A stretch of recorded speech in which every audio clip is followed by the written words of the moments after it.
Welcome to Manila Updates TV. Please subscribe to my channel and press the bell icon for more updates. February dawns on Palawan's coast. Fishermen gather on the dock, their nets heavy not with fish but with twisted metal. The morning news explodes. Suspected Chinese missile.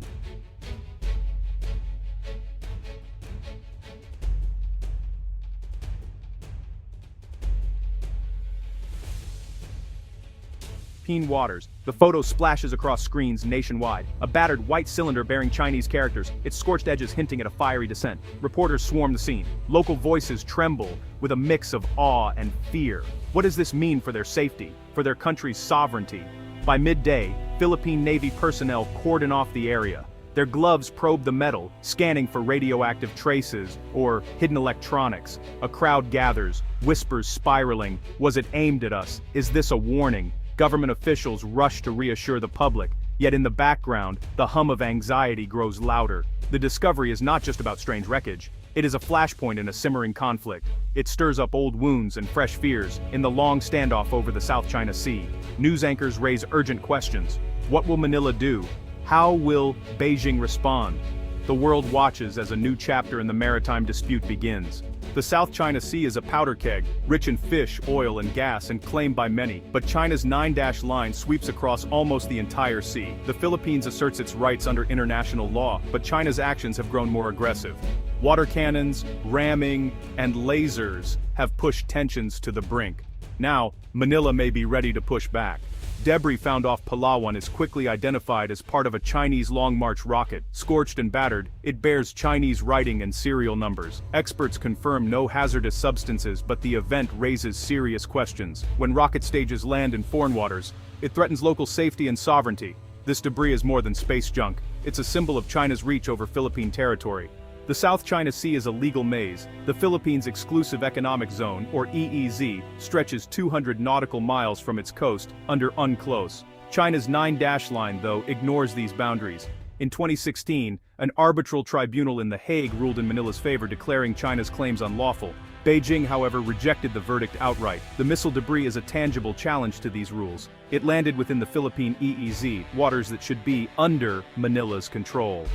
For Filipino officials, the incident proves their point. China does not respect international law. China, in turn, repeats its claim that historical rights trump modern treaties. This legal standoff creates real-world risks. Filipino vessels face harassment, and the threat of escalation hangs over every encounter.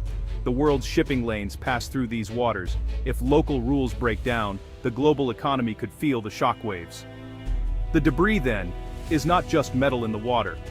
It is evidence in an ongoing trial, a test of whether law or power will decide the future of the South China Sea. Ayungin Shoal is a small submerged reef, but it is home to one of the most unusual outposts in the world, the BRP Sierra Madre.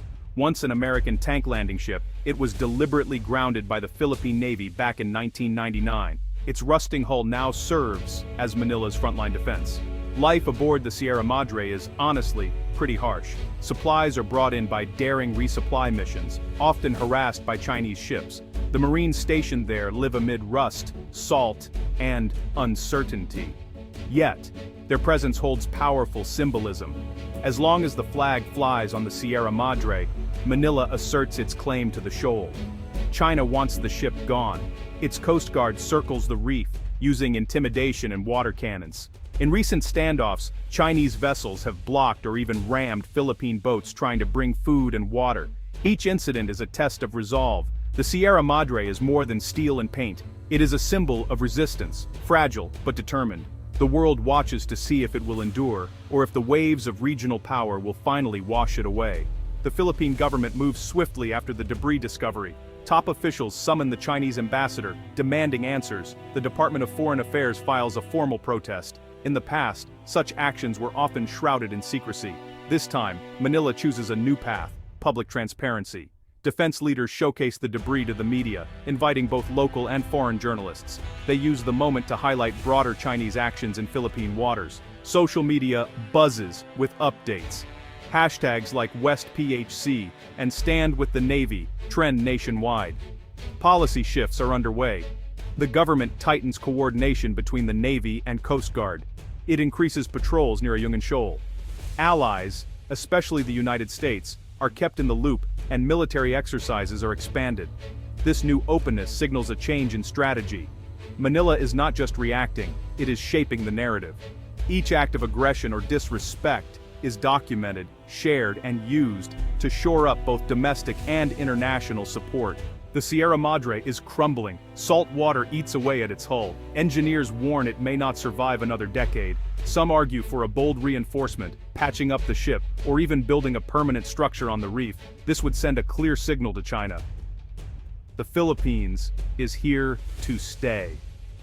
But risks abound.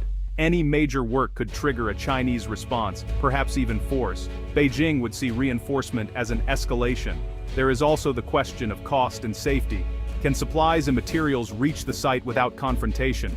Others suggest a lower profile strategy. Keep the outpost going, but avoid dramatic changes. Some worry about the lives of the Marines stationed there, caught in a dangerous game of brinkmanship. International law is on Manila's side, but power on the water is another story. The debate continues. Every decision is fraught with danger. Yet doing nothing carries its own risk. The slow erosion of Philippine presence and the loss of a vital symbol of sovereignty. The missile debris incident ripples far beyond Manila. The United States, Japan, and Australia express support for the Philippines. Joint patrols and military exercises increase. Washington reminds Beijing that under the Mutual Defense Treaty, an attack on Philippine forces could trigger American involvement. ASEAN, the regional bloc, faces a dilemma. Its members are divided. Some want to confront China, others prefer quiet diplomacy or fear economic retaliation. Efforts to craft a binding code of conduct for the South China Sea have stalled for years. Trade complicates the picture. China is a key market for many ASEAN economies, yet most are wary of its growing military reach. The Philippines now pushes for greater unity, hoping to rally neighbors against unilateral actions. Diplomatic channels remain open, but trust is in short supply. The missile debris episode shows that words alone cannot resolve deep disputes. As the region's security architecture shifts, old alliances are tested, and new ones are forged. In the Philippines, public anger grows. Protesters gather outside the Chinese embassy, waving flags and chanting slogans. Social media erupts with calls for firm action. Many Filipinos see the Sierra Madre and the Ayungin Shoal as sacred symbols, a line that must not be crossed.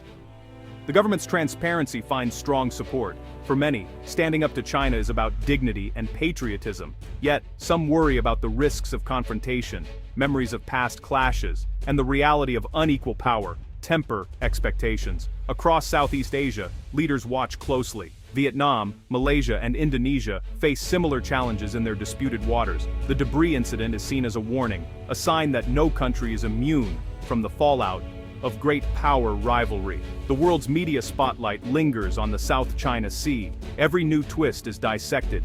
As regional insecurity grows, ordinary people bear the brunt. Fishermen risk their lives, economies feel the tremors, and hopes for peace seem fragile. The discovery of Chinese missile debris in Philippine waters is more than a simple accident. It is a symbol of the dangerous game playing out in the South China Sea. Every piece of wreckage, every standoff, is a reminder that law and power are still fighting for supremacy. The risks are real. Any miscalculation could spark a broader conflict. Yet, the episode has also galvanized Manila, prompting bold action and greater transparency. International law offers hope, but enforcement depends on unity and resolve. The Sierra Madre, battered but unbowed, stands as a metaphor for the Philippines itself, resilient yet under constant threat. As Manila and Beijing weigh their next moves, the world watches. The future of the South China Sea is uncertain, but one thing is clear. Careful diplomacy, backed by strength and solidarity, is more essential than ever. The coming months will test nerves and resolve. For the Philippines, and for the region, the struggle for control and peace in the South China Sea is far from over.